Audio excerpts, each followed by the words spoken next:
Good morning everyone. আজ শনিবার আমরা একটু বেরিয়েছিলাম এই শাশুড়ি মাকে নিয়ে একটুখানি। এখানে কাছাকাছি একটা মন্দির আছে, সেখানে গেছিলাম। এটাকে মিনি তিরুপতি বা তিরুমালা টেম্পলও বলা হয়। এটা হচ্ছে জুবলি হিলসে ফিল্মনগরে। এর আগেও আমরা এখানে গেছিলাম সেপ্টেম্বর মাসে। সেটার হয়তো ভ্লগও দিয়েছিলাম, ফটোজও দিয়েছি ফেসবুকে। তো ভাবলাম মাসিমণিকেও একবার নিয়ে যাই। তো সেই আর কি, সকালবেলায় উঠে না চিনির জন্য একটু তাড়াতাড়ি করে দুধ সুজি বানিয়ে নিয়েছি, একটু মাখানা ড্রাই রোস্ট করে নিয়ে নিলাম, আর একটা কলা নিয়ে নিলাম। এমনি চিনি আমাদের সাথে ওখানে গিয়ে আমরা যা খাবো সেগুলো খাবে, বাট ছোটো তো হাতে একটু খাবার নিয়ে নিলাম, যাতে যদি কোনো অসুবিধা হয় ও এগুলো খেয়ে নিতে পারবে।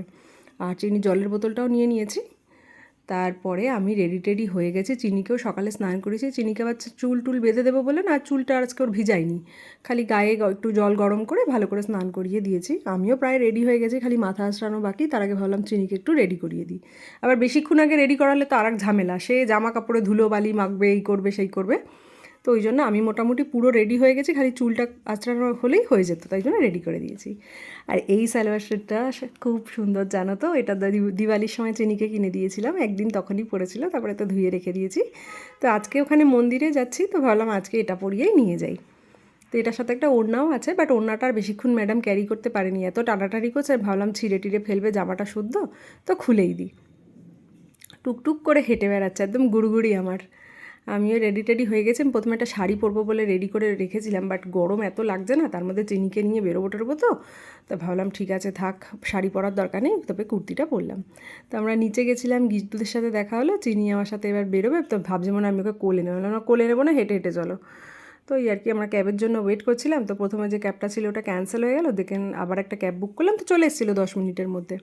তো চিনিকে একটু বকা দিয়ে লিটারেলি বসাতে হয়েছিল, তা নাহলে সে ধুলো টুলো ঘাটবে যা করে বাইরে বেরোলে। আর এখানটায় আমরা এখন ক্যাবে উঠে গেছি। এবার চিনিকে একটু ঘুম পেয়ে গেছে, ব্রেকফাস্ট হয়েছে, তারপরে স্নান করেছে টরেছে, তো একটু ঘুম পেয়ে গেছে। কিন্তু এখন বড় যত হচ্ছে তত কী হতো, আগে রাস্তায় বেরোলে না ঘুমিয়ে পড়তো, ক্যাব ট্যাবে নিয়ে বেরোলে ঘুমিয়ে পড়তো। এখন বড় হচ্ছে তো ঘুম পাচ্ছে, কিন্তু আমাকে বাইরের দৃশ্য দেখতে হবে, এরকম একটা ব্যাপার আছে। তো সেই কার্যের জন্য ঘুমিয়েছে, বাট অনেক পরে গিয়ে ঘুমিয়েছে, প্রথম দিকে ঘুমায়নি, হাই তুলেই যাচ্ছিল।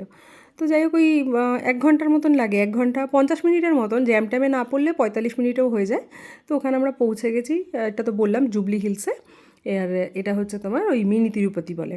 তো খুব সুন্দর, খুব পরিষ্কার আর খুব অর্গানাইজড জায়গা। এখানে সবাই আসে। আমরা এর আগেরও যখন গেছিলাম না, তখন উইকডেজে গেছিলাম বলে বেশি ক্রাউড পাইনি, বাট আজকে স্যাটারডে। এখানে ভোগ দেয়, তারপরে এখানে সমস্ত রিচুয়ালসের নাম তো আমি জানি না, ঠাকুরকে আবার বাইরে কোথাও নিয়ে যায়, সেখান থেকে আবার ভিতরে নিয়ে আসে, মানে বড় তিরুপতিজিকে না, মানে ছোট ঠাকুরকে। ওটা মনে হয় মানে আমি তো ঠিক নাম জানি না, যাই হোক, ভগবানের ব্যাপারে যদি কিছু ভুল বলে থাকি যেন ঠাকুর ক্ষমা করে দেয়। তো ওইগুলো আর কি দেখাবো তোমাদেরকে ভ্লগে। একদম মন্দিরের ভিতরে তো ভিডিও অ্যালাউ থাকে না, বাট যে জায়গাটায় ছিল সেইখানটা আমি ভিডিও করেছি। আর জায়গাটা আমার দেখতে এত ভালো লাগে, মানে হিলের উপরে তো, কি সুন্দর দেখো। তো এইখানটায় দাঁড়িয়ে ভিডিও করেছি। এর আগের বার আমরা এখানে গিয়ে ফটোও তুলেছিলাম। তো আজকে দেখতেই পাচ্ছ খুব ক্রাউড।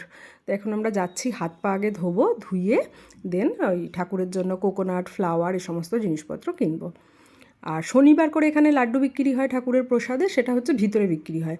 আর ঠাকুরকে পুজো দেওয়ার জন্য যা যা পাওয়া যায় সেটা হচ্ছে এখানে। এরকম আরও 2-1টা দোকান আছে ওই এরিয়াটাতে, 3টে কি 4টে আছে মনে হয়। তো আমরা এর আগের বার এখান থেকেই নিয়েছিলাম, এবারও এখান থেকেই নিচ্ছি। আর চিনি রানির বললাম তো ওড়নাটা খুলে দিয়েছি, চিনি রানি ঘুমিয়েও পড়েছিল দেখলে আমি যখন উঠছিলাম সিঁড়ি দিয়ে। তো এখন ভাবলাম ওকে নামাই। তো নামানোর সাথে সাথে ম্যাডাম একদম অ্যাক্টিভ হয়ে গেছে, এবার ঘুরে ঘুরে বেড়াচ্ছে। আর তেমনি রোদ্দুর ছিল,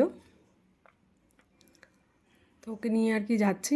দেখতে পারো আজকে প্রচুর ক্রাউড। শনিবার দিন গেলে না ক্রাউড থাকে, কিন্তু খুব ভালো লাগবে। তোমরা যদি কেউ যেতে চাও, হায়দ্রাবাদে যারা থাকো, স্যাটারডে করে যেও, হাতে টাইম নিয়ে, খুব ভালো লাগবে। এই যে এই জিনিসটার কথা বলছিলাম, মানে আমি ঠিক বললাম তো, আমি ভুলভাল কিছু বলে মানে ইয়ে করতে চাই না। তো যারা জানেন হয়তো জানবে, ঠাকুর আর কি কোথাও আর কি মানে নিয়ে যায়, আবার ঠাকুর বের করেন, কিন্তু ভিতরে না অনেক বড় একজন মানে বালাজির মূর্তি আছে। তো এটাও আর কি নিয়ে যাচ্ছে। তো শুনতে খুব ভালো লাগছিলো। আর গোবিন্দা গোবিন্দা বলে আর কি চান্ট করছিল সবাই। তো তারপরে ওখানে পুজো টুজো দেখে এখানে লাইন দিয়ে, বিশাল লাইন পড়ে, কিন্তু এত অর্গানাইজ না লাইন, মানে প্রত্যেক বেশিক্ষণ করে দাঁড়াতে হচ্ছে না। তো দেখতেই পাচ্ছ কত লোক। আর এইদিকে আরেকটা যেটা লাইন দেখছো, এখানে হচ্ছে রিপিট, কেউ যদি আবার রিপিট প্রসাদ নিতে চায় তাহলে এখানে আরেকটা লাইন রয়েছে। তো অনেক ছিল, অনেক কিছুই ছিল, হালুয়া ছিল, রাইস ছিল, ডাল ছিল, 2-3 ধরনের চাটনি, যেমন সাউথ ইন্ডিয়ানরা খায় ওরকম ছিল। তো সমস্ত প্রসাদও খেতে খুব ভালো। তো সবাই এখানে আর কি দাঁড়িয়ে খাচ্ছিল। তো আমি, সন্দীপ, মাসিমণিও খেয়েছি। এর জন্য কিন্তু কোনো আলাদা চার্জেস লাগেনি। আর চিনিও আমাদের সাথে ওখান থেকেই খেয়েছে। খাওয়া দাওয়ার পরে ম্যাডাম জামা ভিজিয়েছে, যেখানে হাত ধোয়ার সেখানে গিয়ে দুম করে পড়ে গেছে। অনেক কাণ্ড কারখানা ম্যাডাম করেছে। তারপরে ম্যাডামের তো এক্সট্রা জামা সাথে সবসময়ই রাখি, তো জামা চেঞ্জ করে দিয়েছি। আর এখানে যেখানে মাসিমণি এখন উঠছে এই জায়গাটাই হচ্ছে গণপতি মন্দির। তো ওখানে আমরা তো যাচ্ছিলামই, ম্যাডামও উঠছিল। তো এই সমস্ত করে ওখান থেকে ঘুরে টুরে একটু বসে বিশ্রাম নিয়ে এখন আমরা বাড়ির পথে রওনা দিচ্ছি। আর অসম্ভব রোদ্দুর না, মাথাটাও আমার খুব ধরেছিল। তো বাড়ির দিকে যাব। এখন ক্যাবে উঠলে প্রায় 50 মিনিট 45 মিনিটের মতন একদম ঝিম দিতে দিতে যাব, 3-4 জনে মিলে। চিনি তো শিওর ঘুমিয়ে পড়বে, আমি, সন্দীপ, মাসিমণিও ঝিম দেবো। তো ওই যে মাসিমণি আস্তে আস্তে নামছে, মাসিমণি নিক্যাপ পরেই এসেছিলো। তো বাড়িতে এসে আর ব্লগ করিনি, ফ্রেশ ট্রেশ হয়ে সবাই শুয়ে পড়েছিলাম। চিনি তো ক্যাবেই ঘুমিয়ে পড়েছিল। চিনিকে এসে খালি বিছনায় শুয়ে জানো তো আলগা করে খালি জিন্সটা খুলে দিয়েছিলাম, উপরে জামাটাও খোলাতে পারিনি।